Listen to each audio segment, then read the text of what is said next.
வணக்கம். ஃபோர்ஸ்டர்ஸ் எட்கேஎஸ் வழங்கும் தமிழ்நாடு 360க்கு உங்களை வரவேற்பது நான் சலோமி. தமிழகத்தில் உள்ள அனைத்து மாவட்ட நிகழ்வுகளையும் விரிவாக பார்ப்பதற்கு முன் தலைப்புச் செய்திகளை பார்க்கலாம். பட்டுக்கோட்டை அரசு மருத்துவமனை வளாகத்துக்குள் குவிந்து கிடக்கும் மது பாட்டில்களால் நோயாளிகள் அதிர்ச்சி. மருத்துவமனை நிர்வாகம் சீர்கெட்டு இருப்பதாக பொதுமக்கள் குற்றச்சாட்டு. திருப்பத்தூர் அருகே குடிநீரில் கழிவுநீர் கலக்கும் அவலம். காவிரி நீருடன் கழிவுநீர் கலந்து விநியோகம் செய்யப்படுவதாக பொதுமக்கள் குற்றச்சாட்டு. முசிறி அருகே நடைபெற்ற மீன்பிடி திருவிழாவில் பிடிபட்ட ஏராளமான மீன்கள் கடந்த வருடத்தை விட அதிகம் கிடைத்ததால் பொதுமக்கள் மகிழ்ச்சி. அவிநாசியில் தவறவிட்ட பணத்தை உரியவரிடம் ஒப்படைத்த தம்பதிகளுக்கு குவியும் பாராட்டுகள். நேர்மையான தம்பதிகளை கௌரவித்த போலீசார். பாக்கம் ஊராட்சிக்கு உட்பட்ட பெரிய ஏரிக்கரையில் அமைக்கப்படும் சாலைக்கு பொதுமக்கள் எதிர்ப்பு. குறைவான அகலத்தில் அமைப்பதாக பொதுமக்கள் குற்றச்சாட்டு. நாகப்பட்டினம் மாவட்டம் வேதாரண்யம் அருகே அளப்பறை இளைஞர்களை அலறவிட்ட ஊர் பஞ்சாயத்தினர். மீனவர் கிராமத்தில் புதிய கட்டுப்பாடு.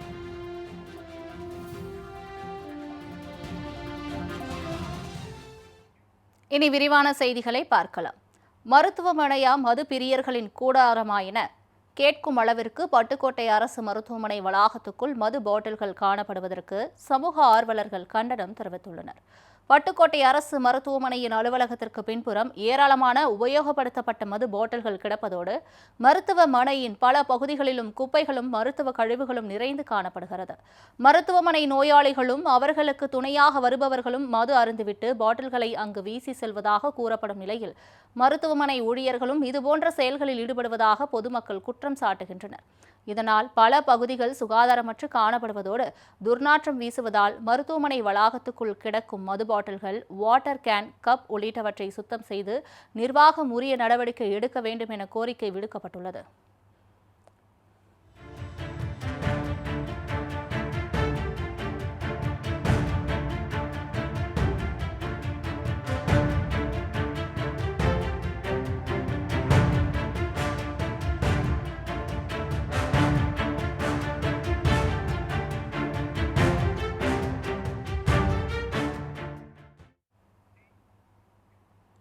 சிவகங்கை மாவட்டம் திருப்பத்தூர் அருகே சாக்கடை கழிவுநீர் கலந்து குடிநீர் விநியோகம் செய்யப்பட்டு வருவதாக பொதுமக்கள் குற்றம் சாட்டியுள்ளனர்.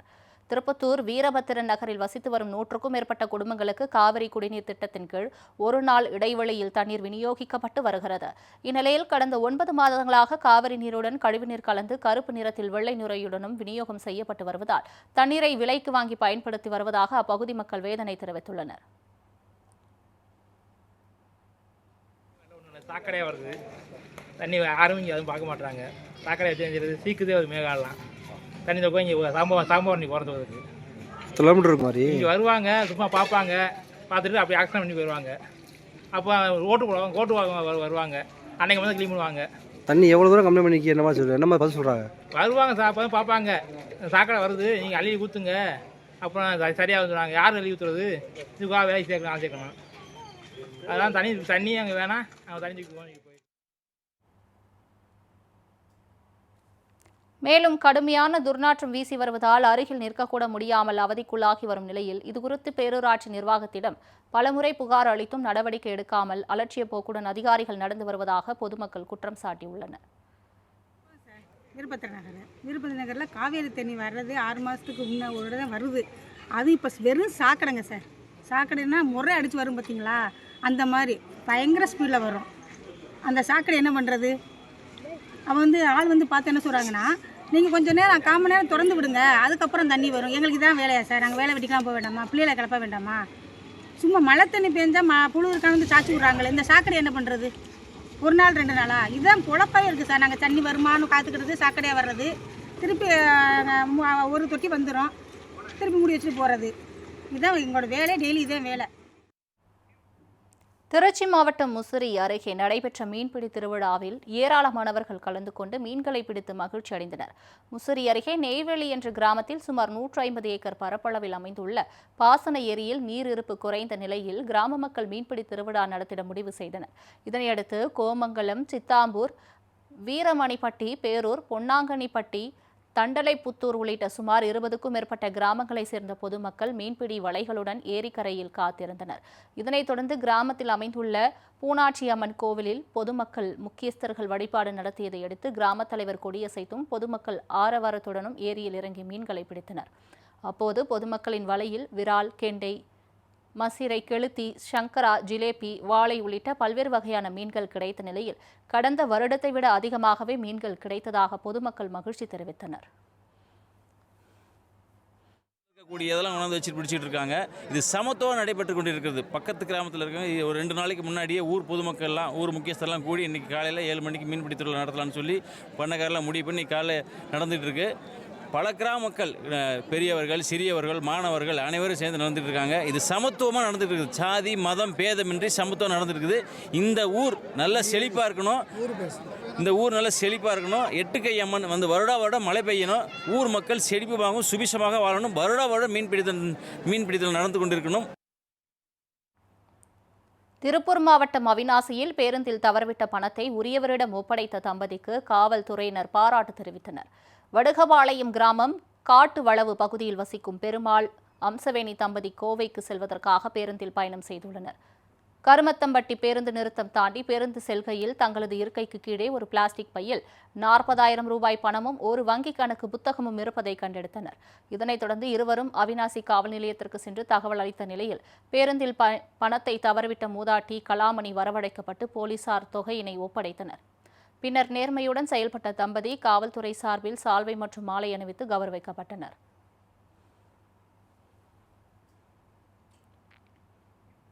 செங்கல்பட்டு மாவட்டம் பாக்கம் ஊராட்சிக்கு உட்பட்ட பெரிய ஏரிக்கரையின் மீது குறைவான மதிப்பீட்டுத் தொகை நிர்ணயம் செய்து சாலை பணிகள் மேற்கொள்ளப்படுவதாக பொதுமக்கள் குற்றம் சாட்டியுள்ளனர். மதுராந்தகம் பாசன பிரிவுக்கு சொந்தமான பெரிய ஏரிக்கரையை வயலூர், தாதங்குப்பம், புலிகொரடு உள்ளிட்ட 10க்கும் மேற்பட்ட கிராம மக்கள் விவசாய பயன்பாட்டிற்காக டிராக்டர் மற்றும் நெல் அறுவடை இயந்திரங்கள் உள்ளிட்டவைகளை கொண்டு செல்ல பயன்படுத்தி வருகின்றனர்.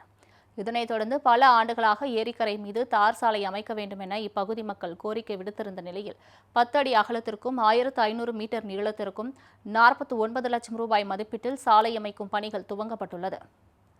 இந்நிலையில் 10 அடி சாலை மிக குறைவான அகலம் கொண்டதாக இருப்பதாகவும் இதில் டிராக்டர் போன்ற வாகனங்களை கொண்டு செல்லும் போது போக்குவரத்து நெரிசல் ஏற்பட வாய்ப்புள்ளதாகவும் தெரிவித்துள்ள அப்பகுதி மக்கள் பாசனப்பிரிவு அலுவலகத்தின் வாயிலாக அளிக்கப்பட்ட 11 நிபந்தனைகளையும் பின்பற்றாமல் சாலை பணி மேற்கொள்ளப்படுவதாக குற்றம் சாட்டியுள்ளனர்.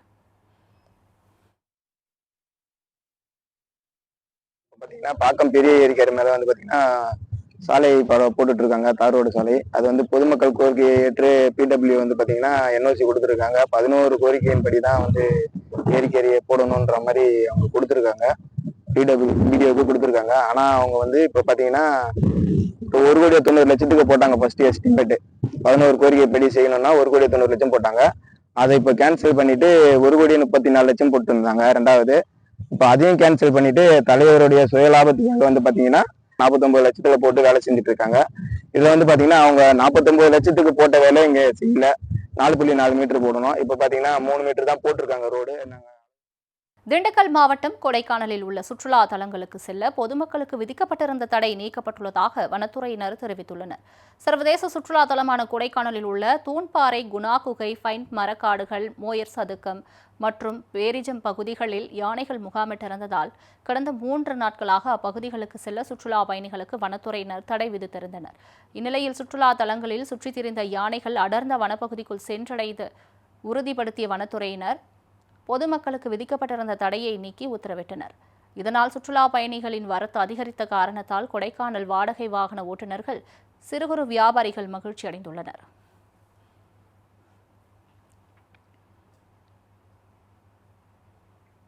உலக மருத்துவர்கள் தினத்தை முன்னிட்டு தனியார் மருத்துவமனையில் சிகிச்சை பெற்று குணமடைந்தவர்கள் 101 பொருட்களை சீர்வரிசையாக மருத்துவர்களுக்கு அளித்து நன்றி தெரிவித்தனர்.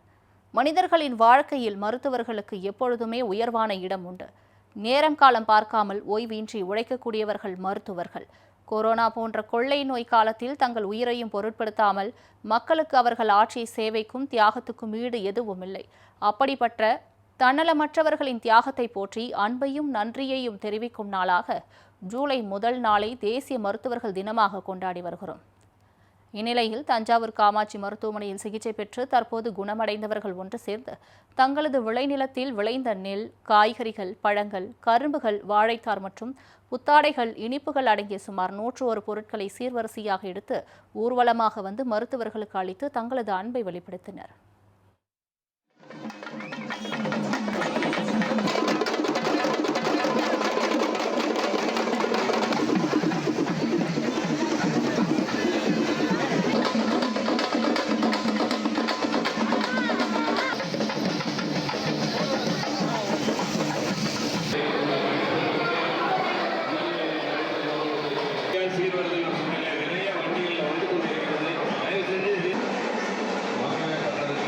ஃபோஸ்டஸ் எட்கேஸ் வழங்கும் தமிழ்நாடு 360யில் அடுத்து வருவது ஊர் நிகழ்வுகளை விரைவாக வழங்கும் உள்ளூர் எக்ஸ்பிரஸ்.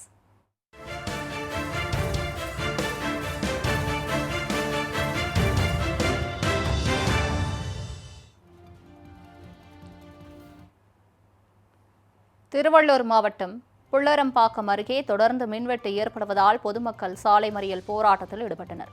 புள்ளரம்பாக்கம் எம்ஜிஆர் நகர் பகுதியில் தொடர் மின்வெட்டு ஏற்பட்டு வருவதால் இரவு நேரங்களில் தூக்கமின்றி அப்பகுதி மக்கள் கடும் அவதிக்குள்ளாகின்றனர். இதனால் ஆத்திரமடைந்த அப்பகுதி மக்கள் ஊத்துக்கோட்டை திருவள்ளூர் சாலையில் மறியல் போராட்டத்தில் ஈடுபட்டனர். இதுகுறித்து தகவல் அறிந்து வந்த மின்வாரிய அதிகாரிகள் மின் விநியோகம் சீராக கொடுக்க நடவடிக்கை எடுக்கப்படும் என்று உறுதி அளித்ததன் பேரில் போராட்டத்தை கைவிட்டு கலைந்து சென்றனர்.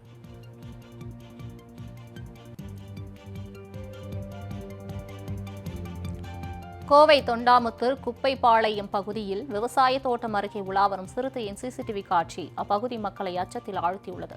அங்குள்ள சக்திவேல் என்பவரது தோட்டத்திற்கு அருகே சிறுத்தை ஒன்று உலாவரும் காட்சிகள் அங்கு வைக்கப்பட்டிருந்த சிசிடிவி கேமராவில் பதிவாகியிருந்தது. ஏற்கனவே ஓணம்பாளையம் பகுதியில் ஆடுகளை வேட்டையாடிய சிறுத்தை கூண்டு வைத்து பிடிக்கப்பட்ட நிலையில் குப்பையாப்பாளையம் பகுதியில் சிறுத்தையின் நடமாட்டம் குறித்த சிசிடிவி காட்சிகள் வைரலான நிலையில் அச்சமடைந்துள்ள அப்பகுதி மக்கள் அதனை பிடிக்க வேண்டும் என வனத்துறைக்கு கோரிக்கை விடுத்துள்ளனர்.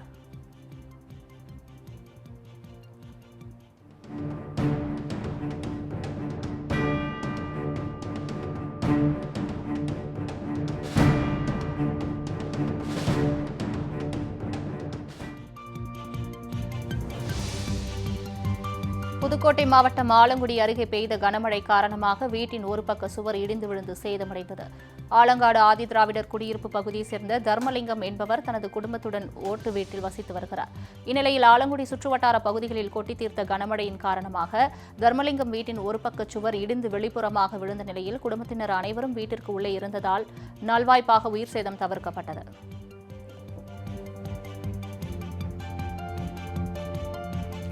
திருப்பூர் மாவட்டம் உடுமலை ரயில்வே சுரங்கப்பாலத்தில் மேற்கூரை பணியை விரைந்து முடிக்க வேண்டும் என பொதுமக்கள் கோரிக்கை விடுத்துள்ளனர்.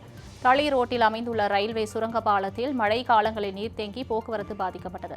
இதற்கு தீர்வு காணும் வகையில் இருபுறமும் சுவர்கள் எழுப்பி கூரை அமைக்கும் பணிகள் நடைபெற்றன. இப்பணிகள் தாமதமாக நடைபெற்று வருவதால் பாலத்தில் கழிவுநீர் தேங்கி ஓடும் தளம் முழுவதும் சேதமடைந்துள்ளது.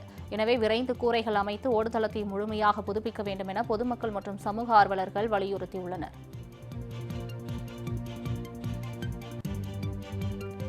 உலக புகழ்பெற்ற தஞ்சாவூர் பெரிய கோவிலில் மகா வாராகி அம்மனுக்கு ஆஷாட நவராத்திரி விழாவை முன்னிட்டு குங்கும அலங்காரம் செய்யப்பட்டு தீபாராதனை காண்பிக்கப்பட்டது.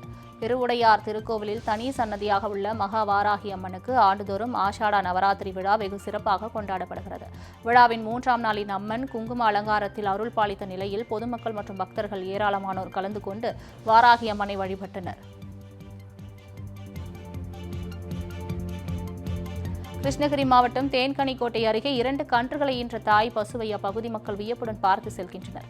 ஒட்டர்பாளையம் கிராமத்தைச் சேர்ந்த விவசாயி அனுமந்தப்பா தனது வீட்டில் ஏராளமான பசுமாடுகளை வளர்த்து வருகிறார். அவர் வளர்த்து வரும் ஒரு பசுமாடு ஒரு ஆண் ஒரு பெண் என 2 கன்றுகளை ஈன்றுள்ளது. கன்றுகளை ஈன்ற தாய் பசுவும் அதன் கன்றுகளும் நலமுடன் உள்ள நிலையில் அரிதாக நடந்த இந்த நிகழ்வை ஏராளமான பொதுமக்கள் வியப்புடன் பார்த்து செல்கின்றனர்.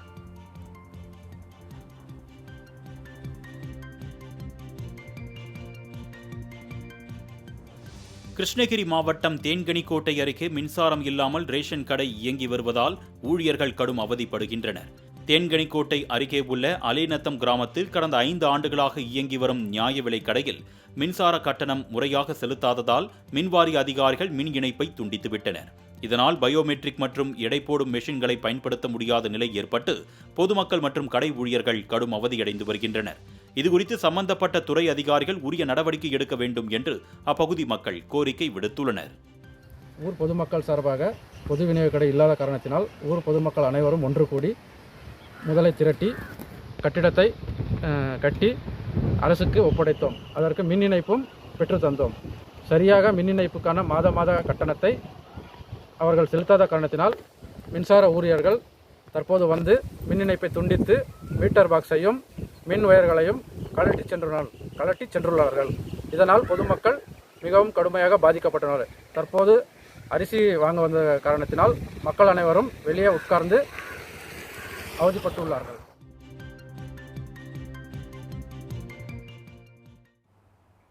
உயர்கல்வியில் சேரவுள்ள மாணவர்களின் சந்தேகங்களை தீர்க்கும் வகையில் ஒரு புதிய முன்னெடுப்பாக நமது மாலை முரசு தொலைக்காட்சியில் தினந்தோறும் மாலை 5 மணிக்கு படிப்போம் ஜெயிப்போம் என்ற நிகழ்ச்சி ஒளிபரப்பாகிறது. உயர்கல்வி தொடர்பான சந்தேகங்களுக்கு துறை சார்ந்த ஆளுமைகள் விளக்கம் அளித்து வருகின்றனர். 100 நாட்களில் 100 படிப்புகள் தொடர்பாக நிபுணர்கள் விளக்கம் அளிக்கின்றனர். அந்த வகையில் இன்று மாலை 5 மணிக்கு ஒளிபரப்பாகும் நிகழ்ச்சியில் கல்வியாளர் மாறன் சிறப்பு விருந்தினராக பங்கேற்று பொறியியல் தரவரிசை பட்டியல் அடிப்படையில் எந்த மதிப்பெண்ணுக்கு என்ன படிப்பு மற்றும் எந்த கல்லூரி கிடைக்கும் என்பது குறித்து பேச உள்ளார். இது தொடர்பான சந்தேகங்களை மாணவர்கள் தொலைபேசி வாயிலாக கேட்டு பயன்பெறலாம்.